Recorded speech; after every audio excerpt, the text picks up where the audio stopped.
Okay, so we're back now, and there's not much really to do now, because as you can see I've melted all that chocolate nice and lovely there, and really keep an eye on it when you're melting it actually, because otherwise it will possibly like burn or such.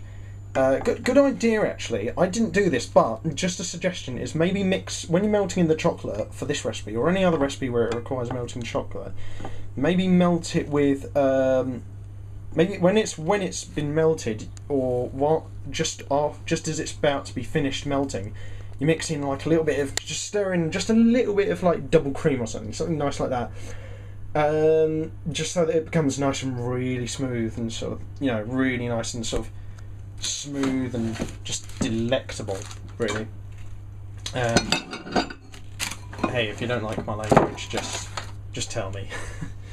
Now we're going to move on to the most important stage, I think, is, or second most important really, is mixing the ingredients. Naturally you'll need a bowl, and what I've got is all in my ingredients laid out here. I've got the melted chocolate, I've got 20 grams of cocoa powder there, I've got about 80 to 90 grams of caster sugar. You don't need too much of that, really don't go over top with all of that, because you know, you've already got the chocolate here, that's a lot of sweetness already there. And also about half a teaspoon of bicarbonate soda, and also a couple of eggs and a bottle of vanilla extract there. That's just to give it just a bit of extra flavour, and the eggs really are just to sort of hold the whole thing together. So what we'll do is we'll get all the ingredients, we'll just sort of bung them in there really. No need really to be so artful how you prepare it really. I mean, to be honest, it's just, this is just a sort of bog standard recipe. You know, and there's not much you really need to prepare, to be honest, at all. The main thing, the most complicated things you probably have to do really are quite simple anyway, is just keeping an eye on the sugar while it's melting, and also keeping an eye on the cake, it's the brownies themselves while they're baking in the oven. Now what you need to do is you just need to crack the eggs and then put them in there. Be very careful, because it is bloody irritating when you crack an egg and you get a bit of shell in the mix. So what I do is I crack it over a different bowl, like just one of the bowls you use to measure out the other ingredients. There you go, nice and easy, lovely. And you crack, say, another one. I think you'll only need two, to be honest. It probably won't even need two, to be honest. I'm just going to wash my hands here, because it's you know, eggs hold together ingredients really nicely. So two's probably the absolute maximum I think you'll need, because this just having a drink of tea there. Two's probably the absolute maximum you'll really need. So what we do now is we get a different spoon, preferably a nice large one like this, and then you just, well, actually, to be honest, you can use, for this bit, you can either use a wooden spoon or a metal spoon. I think I'm going to go for a metal spoon, actually. A bit more, I don't know how to really describe it, just a bit more grip, I suppose. A bit more grip when you're mixing together the ingredients. What I'm going to do is I'm going to mash up the eggs a bit, stir that in a bit, and I'm going to fold it, and basically what this involves is stir it around halfway around the bowl and cut it through like that, like or so. And basically, I can't remember what this does actually, but it really helps actually when you're doing a recipe that doesn't have any flour or only has a little bit of flour in it. Now, it really does help. And the thing is, now I might just add like a tiny bit of flour, just so, you know, it's a little bit dry. It's not too moist, so it holds together nicely. And if I do that, I'll only add in like a really tiny bit. So you can see that cocoa powder, all that cocoa powder is really nicely sort of giving it a nice sort of colour there. And you don't need to add too much of it. Although, to be honest, in terms of cocoa powder, 20 grams is quite a lot. It really is. I mean, you know, it's you know, it gives things quite a lot of colour. So what I'm going to do now is I'm just going to add in a little bit of vanilla extract. Actually, no. You know what I think I'll do? I think I'll add that in after I've added in the melted chocolate. That's to be an interesting bit, because, like I said, like I said earlier in the video, this is an improvised recipe. It's but it is sort of like taking influence from recipes I've done in the past. So hopefully there's a very high chance it could turn out quite nicely. Now you just sort of scoop it out with the wooden spoon there, just that you use to melt up the chocolate with. Then chances are there'll be a little bit of melted chocolate left in the jug. So what you need to do is you need to get like one of these things, plastic sort of scrapey thing. I can't remember what these are called, to be honest with you. If anyone wants to tell me in the comments what they're called, please tell me, because I mean I've been cooking for a few years and I still don't know what these things are called. It's really bad. It's really bad, and I use them a lot in a lot of my recipes. So yeah, you just honestly just scrape the chocolate off. Just get as much as you can. If there's a little bit left in the jug or the glass bowl, for that matter, really doesn't matter. It really doesn't matter. And that's the same actually when you're scraping out the cake mix itself into the greaseproof paper to bake. It really doesn't matter too much, to be honest. Yeah, oh, look at that, lovely. Yeah, I love using chocolate in recipes. It really does give it a nice sort of edge. A bit of advice actually is mainly just reserve dark chocolate for sort of for just sort of things like cooking, because it's got a very sort of refined taste. You know, not everyone likes it, to be honest. Everyone likes it. I myself really like it. I like eating it as well, not just sort of what's it called? Not just sort of using it for cooking, because I've been raised on quite sort of refined taste, I suppose. But no, it's just like one thing I think my grandma once said is sort of save a dark chocolate for cooking and keep sort of milk chocolate for eating. And also, actually, I don't really eat white chocolate, I suppose. I usually just use that for cooking as well.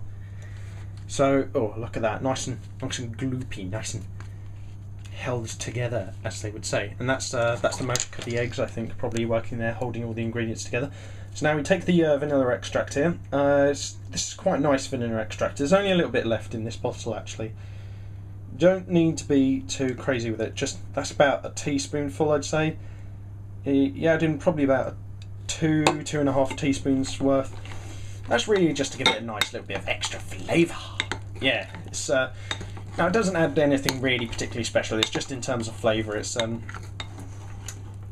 a functional sort of ingredient. It's oh, if you could smell this now, you'd be able to see that, or rather smell, that is giving it a lovely smell. I'm just going to smell that actually. Delicious. Yeah, it's really giving it a nice sort of contrast of smells between the chocolate and the vanilla extract. Just a foreword actually, if anyone is sort of like displeased with sort of how shaky the cam is, or just sort of how ad hoc this video is, no, just bear with us. This is my first cooking video on the internet, so I know I'm fully aware it's going to be it's not going to be absolutely perfect. So what I'm going to do now, just move those things out of the way, is I'm going to just put the camera down again. I'm just going to pour out the mixture as gently and evenly as I can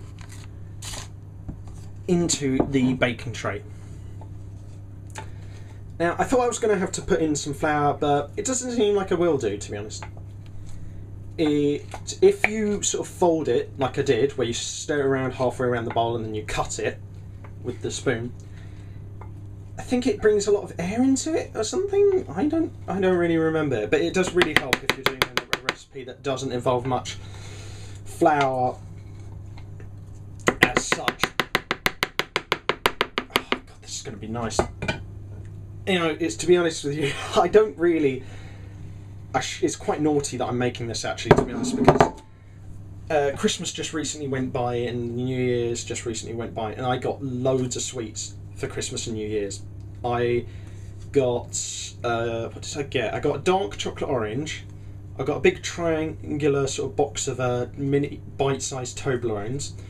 I got tons of this big sort of bag of really nice Belgian caramelised biscuits. I got some Scottish tablet, which, if you don't know, is sort of a bit like fudge. It's I can't exactly remember how it's different, but it is very similar to fudge. And I also got some giant orangettes.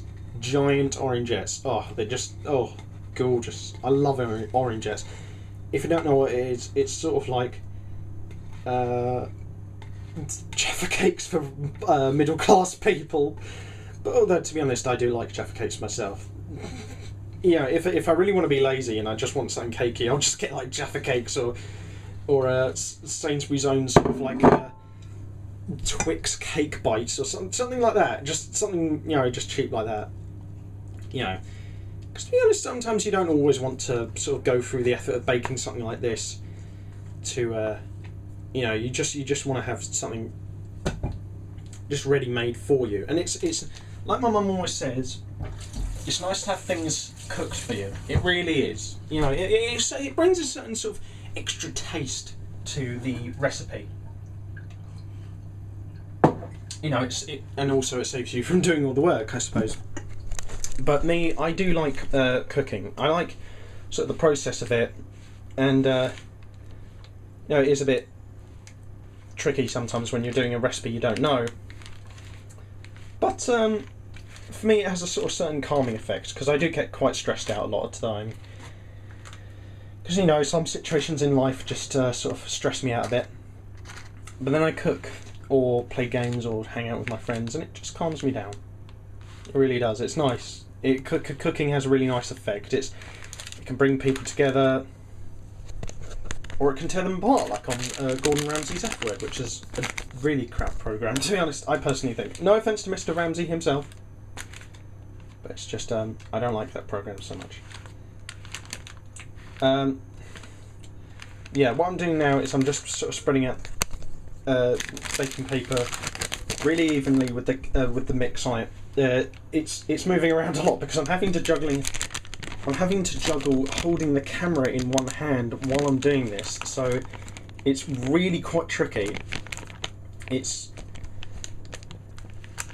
really is quite tricky to keep it all balanced together. I don't want to drop the camera in the chocolate cake mix, otherwise that would be an absolute freaking murderous journey to clean it. It really will.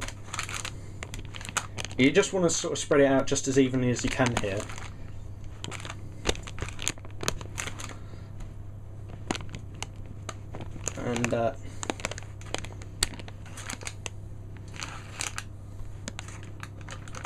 And yeah, I think that's good enough, to be honest. Yeah, it looks neat enough. Now, what we're going to do is we're just going to put that in the oven. Probably, I'm guessing, for about not too long, to be honest, because it's not a very deep deep cake, and I've already put some baking powder in it, and I did fold it, so it won't take too long to bake, and it's also quite shallow as well, actually. That's a bigger factor. I don't know why I didn't turn the light on there, actually. That probably would have helped a lot. I'm going to turn that on in the future when I do these cooking videos. But yes, what we do now is we just open the one of the tea towels fell down there. You just open the oven, try not to get your hand burnt, and just place the taken, preferably on the top shelf, as you can see here. And I'm going to say probably do it for about 15-20 minutes, but we're going to come back in a few minutes and we're going to see how it's done. In the meantime, I'm just going to do a bit of washing up, so we'll catch up with it in a moment.